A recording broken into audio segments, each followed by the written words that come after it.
भारत छोड़ो आंदोलन, quit India movement, भारतीय स्वतंत्रता संग्राम का एक प्रमुख आंदोलन था, जिसे महात्मा गांधी के नेतृत्व में 8 अगस्त 1942 को अखिल भारतीय कांग्रेस समिति के बंबई अधिवेशन में आरंभ किया गया। इस आंदोलन का उद्देश्य भारत से ब्रिटिश शासन को समाप्त करना था।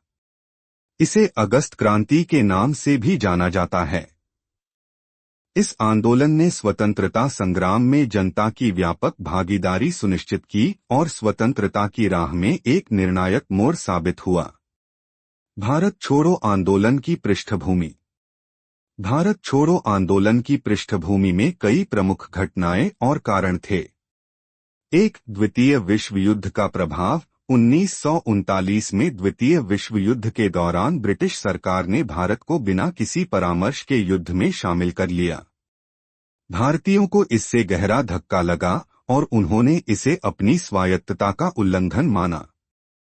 2, कांग्रेस का विरोध। भारतीय राष्ट्रीय कांग्रेस ने युद्ध में ब्रिटिश सरकार का समर्थन करने से इनकार कर दिया।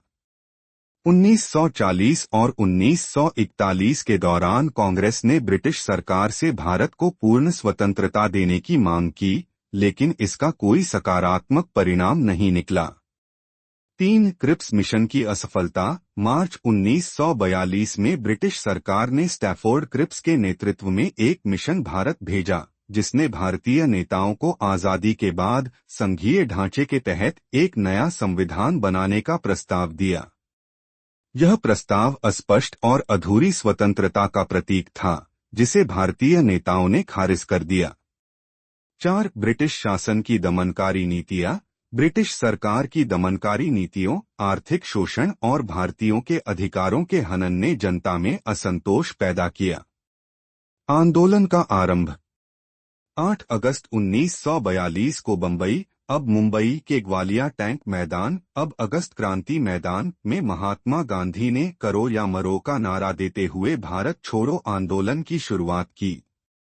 गांधी जी ने अपने भाषण में कहा, हम आजादी चाहते हैं।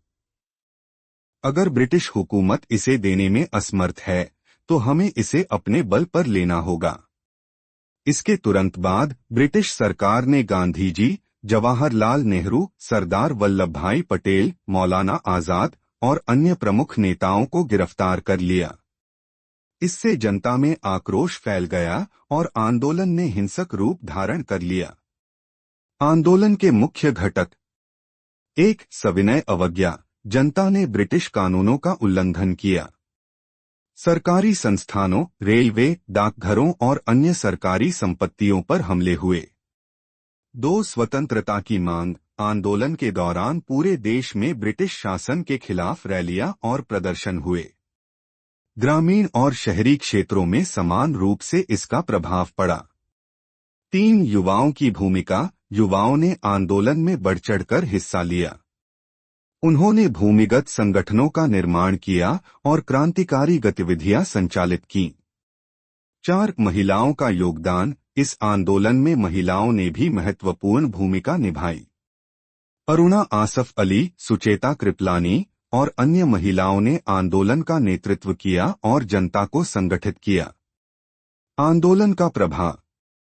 1, जन जागरूकता। भारत छोड़ो आंदोलन ने देश में स्वतंत्रता के प्रति जागरूकता बढ़ाई और सभी वर्गों को एकजुट किया। 2, ब्रिटिश सरकार की प्रतिक्रिया। ब्रिटिश सरकार ने आंदोलन को दबाने के लिए भारी बल प्रयोग किया। लाखों लोगों को जेलों में डाला गया और हजारों आंदोलनकारियों ने अपनी जान गंवाई। 3, स्वतंत्रता संग्राम में नया जोश। आंदोलन ने स्वतंत्रता संग्राम में एक नया उत्साह भरा। यह आंदोलन भारतीय स्वतंत्रता संग्राम का आखिरी बड़ा संघर्ष साबित हुआ। 4, अंतर्राष्ट्रीय समर्थन। इस आंदोलन ने विश्व स्तर पर भारत के स्वतंत्रता संग्राम को चर्चा में ला दिया। अन्य देशों में भी भारतीय स्वतंत्रता की मांग के प्रति सहानुभूति बढ़ी। आंदोलन की सीमाएं और आलोचना। 1, नेतृत्व की कमी। गांधी जी और अन्य प्रमुख नेताओं की गिरफ्तारी के बाद आंदोलन का नेतृत्व कमजोर पड़ गया। 2, हिंसक घटनाएं। गांधी जी ने आंदोलन को अहिंसक बनाए रखने की अपील की थी, लेकिन कई जगहों पर यह आंदोलन हिंसक हो गया। 3. लघुकालीन प्रभाव। ब्रिटिश शासन पर तत्काल कोई प्रभाव नहीं पड़ा, लेकिन इसने भारतीयों की स्वतंत्रता की आकांक्षा को और मजबूत कर दिया। निष्कर्ष। भारत छोड़ो आंदोलन भारतीय स्वतंत्रता संग्राम का एक महत्वपूर्ण चरण था। यह आंदोलन जनता के सामूहिक प्रयासों और बलिदानों का प्रतीक है। इसने ब्रिटिश शासन को यह संदेश दिया कि अब भारत को स्वतंत्रता से अधिक समय तक वंचित नहीं रखा जा सकता। 15 अगस्त 1947 को भारत की स्वतंत्रता के साथ यह आंदोलन सफल हुआ। भारत छोड़ो आंदोलन ने भारतीय जनता को आत्मनिर्भरता और स्वाधीनता के महत्व को समझाया और स्वतंत्रता की लड़ाई में एक मील का पत्थर साबित हुआ।